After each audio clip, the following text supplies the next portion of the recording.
Hello student, मैं Nakul sir.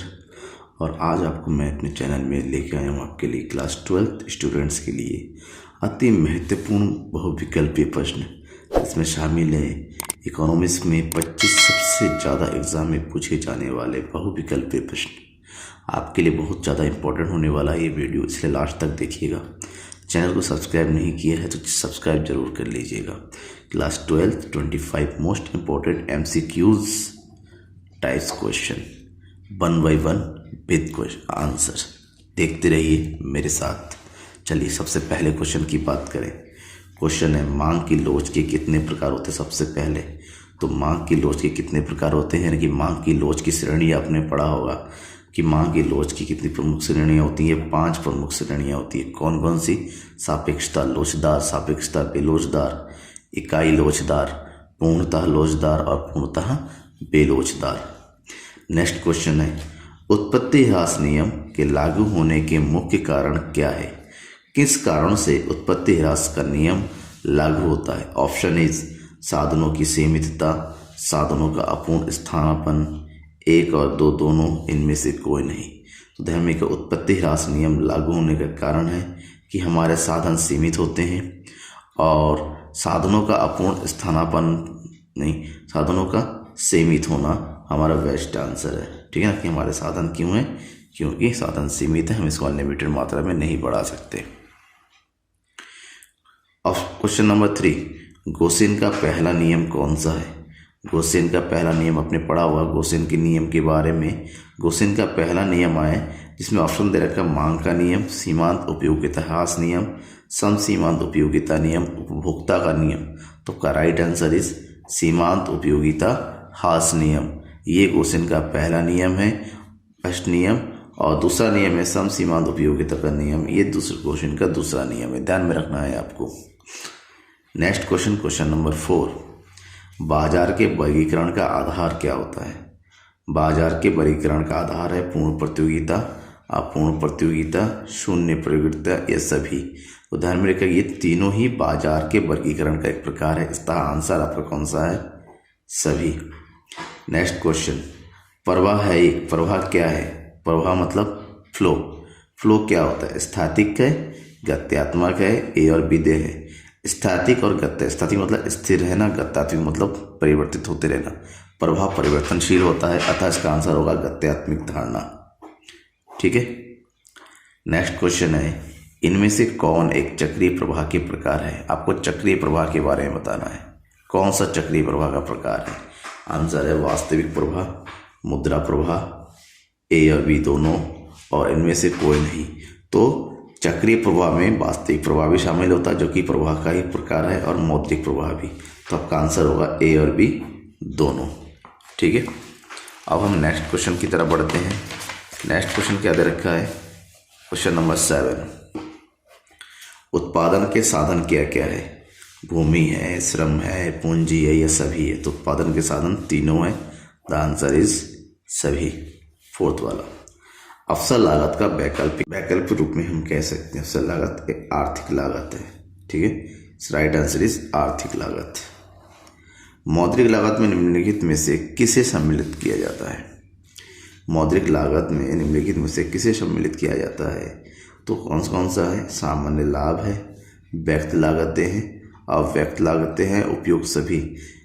मौद्रिक लागत ऐसी लागत है जिनका उत्पादक प्रत्यक्ष भुगतान करता है। प्रत्यक्ष भुगतान के रूप में सामान्य लागत, व्यक्त लागतें, अव्यक्त लागतें तीनों आती हैं। तो ये तीनों ही राइट आंसर, दैट इज उपयोग सभी। अवसर लागत क्या है? ऑप्शन है वह विकल्प जिसका परित्याग किया गया है, खोया हुआ अवसर, हस्तांतरण आय, इनमें से सभी। अवसर लागत का मतलब क्या होता है? एक वस्तु के लिए दूसरी वस्तु में की गई त्याग की मात्रा, तो परित्याग करना हो जाता है। एक वस्तु का अवसर को खोना होता है और साथ ही आय का हस्तांतरण करना भी शामिल होता है। That means right answer is 4, इनमें से सभी।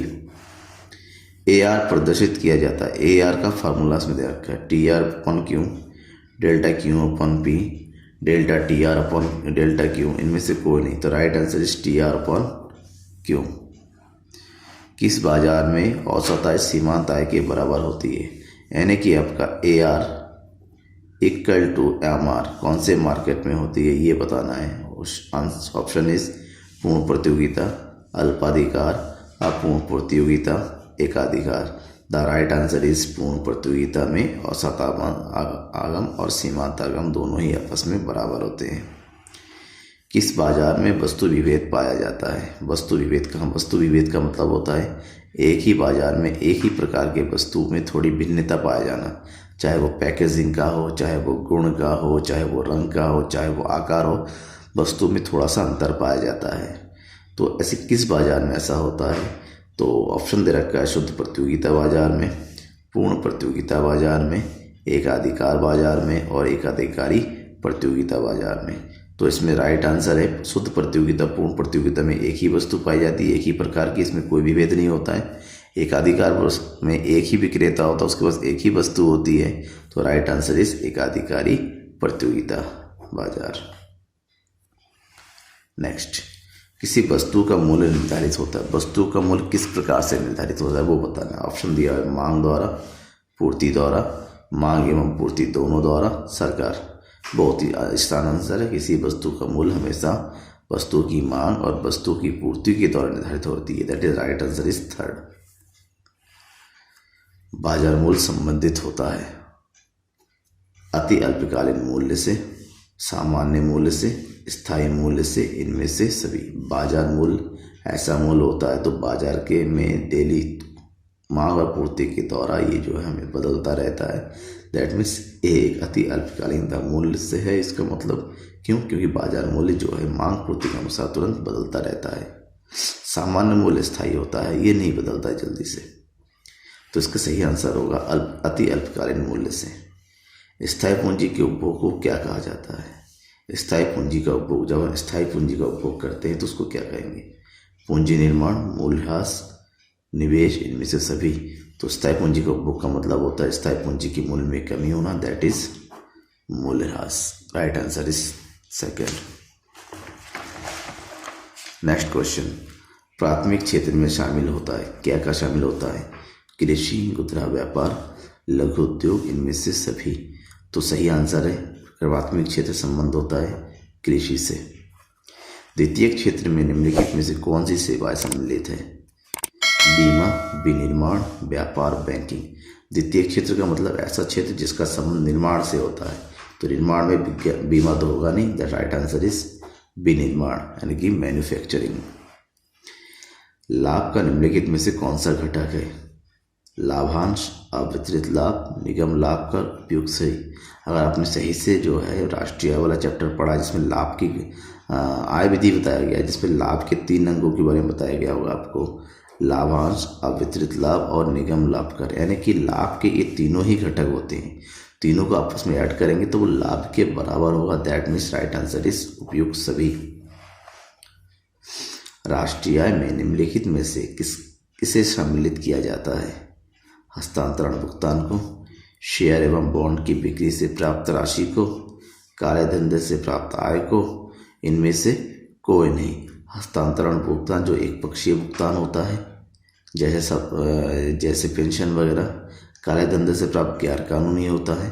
तो इन दोनों को तो शामिल करेंगे नहीं। तो नेक्स्ट को बचेगा क्या? सेकंड वाला, शेयर एवं बॉन्ड की बिक्री से जो प्राप्त राशि होती है उसे राष्ट्रीय आय में शामिल किया है, क्योंकि ये भी एक तरीका इनकम होता है। निम्नलिखित में से किसके अनुसार मुद्रा वह धुरी है जिससे चारों ओर समस्त अर्थविज्ञान चक्कर लगाता है? यह कथन किसने दिया? क्या होता है कि मुद्रा जो है अर्थविज्ञान के चारों ओर चक्कर लगाता है, घूमता रहता है। कीन्स ने, रॉबर्टसन ने, मार्शल ने या हार्टर ने? तो राइट आंसर इज मार्शल ने कहा था। रिजर्व बैंक ऑफ इंडिया की स्थापना कब हुई थी? 1947 में, 1935 में, 1937 में और 1945 में। ठीक है, तो चारों में से राइट आंसर है 47 में भारत आज़ाद हुआ था। तो 37 में जो है कानून कंपनी लॉ लागू होता, 45 में खासकर कुछ नहीं हुआ था। और नेक्स्ट है सही आंसर है 1935 में रिजर्व बैंक की स्थापना हुई थी। भारत में 14 बड़े अनुसूचित व्यवसाय बैंकों का राष्ट्रीयकरण कब किया गया था? 14 अनुसूचित बैंकों का राष्ट्रीयकरण जब जनता पार्टी की सरकार थी उस समय किया गया था। राइट आंसर इज 1969 में। भारत में बैंकिंग क्षेत्र के सुधार से जुड़ा हुआ है। बैंकिंग क्षेत्र के सुधार से क्या जुड़ा हुआ है? वर्ष 1991, Narasimhan committee, Y Reddy company committee, या फिर केवल एक और दो? तो बैंकिंग सुधार से संबंध है 1991 और नरसिम्हन कमेटी 1991 में नरसिम्हन कमेटी बनाया गया था। तो दोनों ही संबंध, that is first and second both. और लास्ट क्वेश्चन आपके लिए है, मौद्रिक नीति का संबंध किससे है?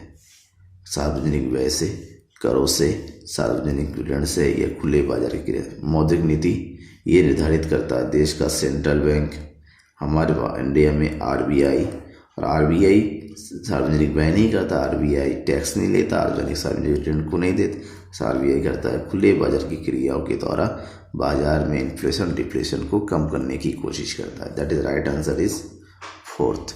Thank you. बने रहिएगा चैनल में, इसी तरह आपके लिए इंपॉर्टेंट क्वेश्चन मैं लाता रहूँगा सॉल्यूशन के साथ।